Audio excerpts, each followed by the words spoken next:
ह्या कारखान्या त्रासामुळं माझी पोरगी ती 12वी पोरगी आहे. काल आले इथं तुम्ही कसली सुद्धा दखल घेतली जात नाही. मला सांगा, अनाथ आश्रम मध्ये टाकून मी रोजगार करतो रोज.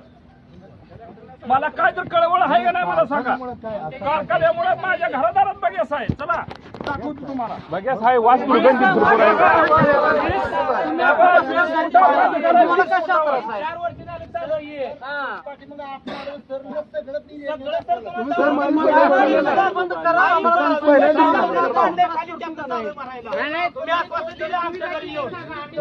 तुम्ही काय सुद्धा त्यावर तोडगा काढला नाही, चालू सुद्धा केलं नाही. बघ्याच्या संदर्भामध्ये सगळ्यांचं पुढचा सीझन सुरू काय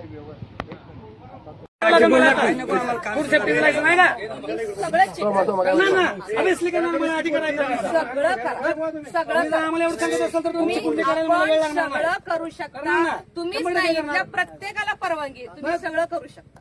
तुम्हाला सगळं करायची परवानगी आहे. तुम्ही करा. रस्ते खराब केले, हे बघा, कोणत्या नुकसान भरून हे बघा, तुम्हाला जे काही करायचं आहे साहेब, तुमचे जे मुद्दे आहेत त्याची तुम्ही रितसर सगळी चौकशी करा. त्यांच्यापुरतं बोलते मी.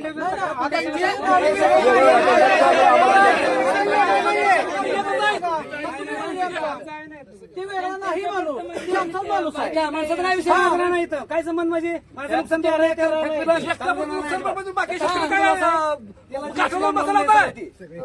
10% पैसे काढले त्या माणसाने. करोड रुपये झालाय. तुम्ही कमवा घे, मध्ये तुम्ही कमवा. 6 महिन्यावर तुम्ही काय प्रयत्न केला? 6 महिन्यावर कोण जबाबदार आहे मला सांगा. माझा बाप मेला. कोण जबाबदार आहे का मला सांगा. तुम्हाला सांगतो, वाघनवड्याचा काही विषय झाला त्याला आता